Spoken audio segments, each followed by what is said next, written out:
voters cast ballots in a special election in the former 18th District of Pennsylvania in March.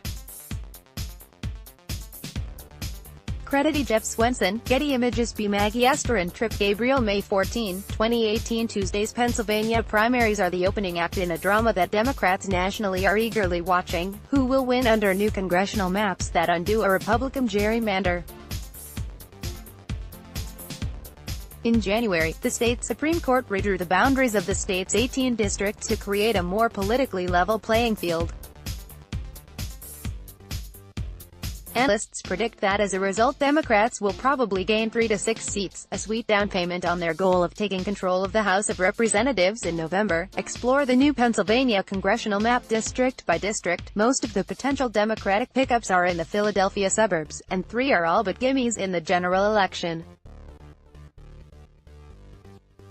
That doesn't mean there won't be drama on Tuesday. In the 5th District, centered on Delaware County, 10 Democrats, most unknown to voters, are seeking the nomination.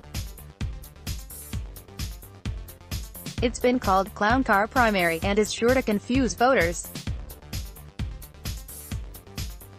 Here's a look at some of the key races to watch on Tuesday night. District 1 was Republican, is now a toss-up. Representative Brian Fitzpatrick, a first-term Republican, is running for re-election here, in what used to be District 8. The district, centered on Bucks County, leaned Republican before but is now a toss-up under the redrawn map.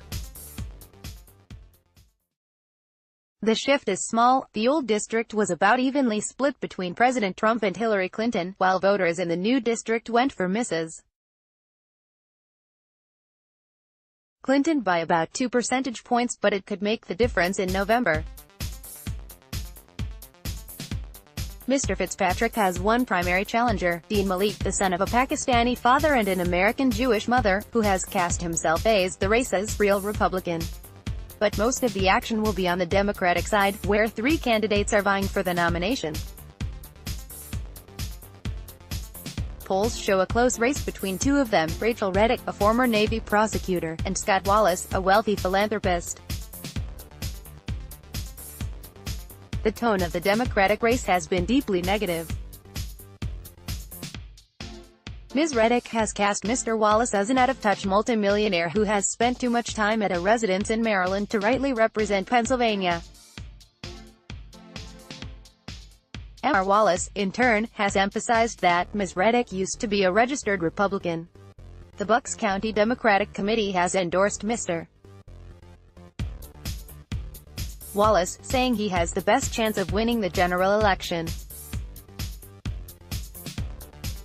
District 4, the Year of the Woman in Montgomery County, 2 women, State Representative Madeline Dean and Shira Goodman, a gun control activist, hope to win in the Year of the Woman. Emily's List has spent $237,000 to support Ms. Dean. But both women could fall to a member of the Old Boys Club, former Representative Joe Huffle, a late entry who has raised little money but has the advantage of name recognition. There are 10 Democrats, including 6 women, are running for a seat in the new 5th District. Credit Michelle Gustafson for the New York Times. Under the old map, this was the infamous District 7, the flagrant, goofy-kicking Donald Duck gerrymander that tied Democratic-leaning Philadelphia suburbs to heavily Republican Amish country, pulling in pieces of 5 counties and 26 municipalities along the way. Patrick Meehan, a Republican, represented it until he resigned last month in response to a sexual harassment scandal. But now, it is all about the Democrats. The voters in the new district, centered on Delaware County, went for Mrs. Clinton by 28 percentage points in 2016.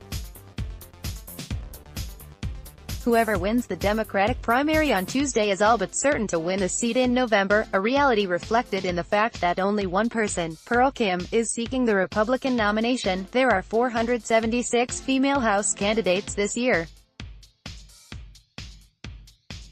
Read about them here. By contrast, there are 10 candidates in the Democratic primary, including 6 women. Pennsylvania's current congressional delegation includes no women. The three frontrunners are Ashley Lunkenheimer, a former assistant U.S. attorney, Mary Gay Scanlon, a lawyer, and Richard Laser, a former deputy mayor in Philadelphia. The Delaware County Democrats were unable to agree on an endorsement, but Ms.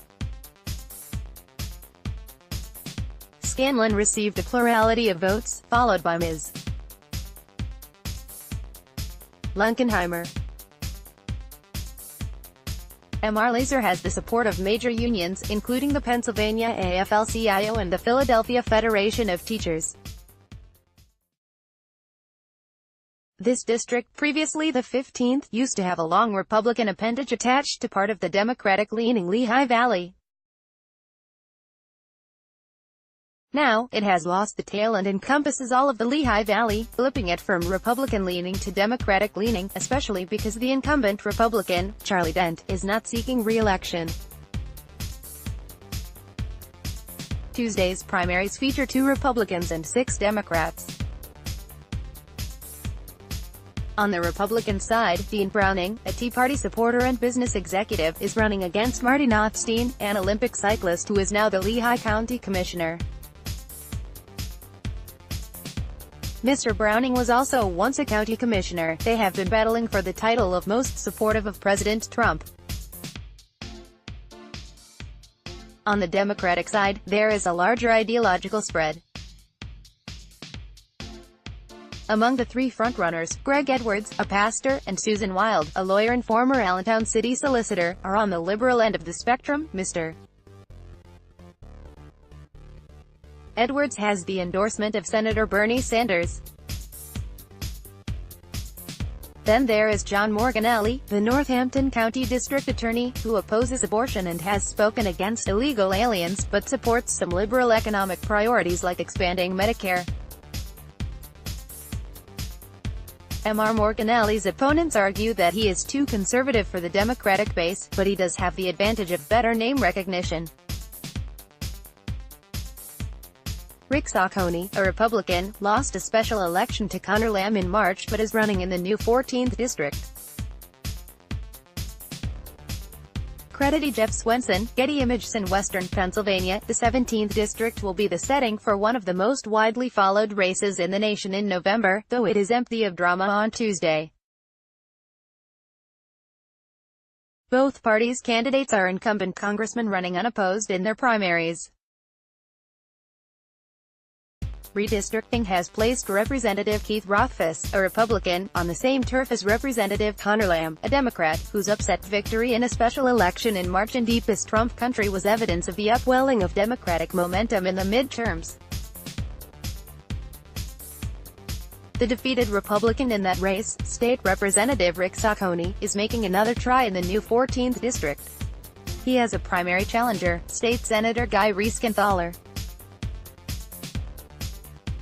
Some prominent party figures have thrown money and support to Mr.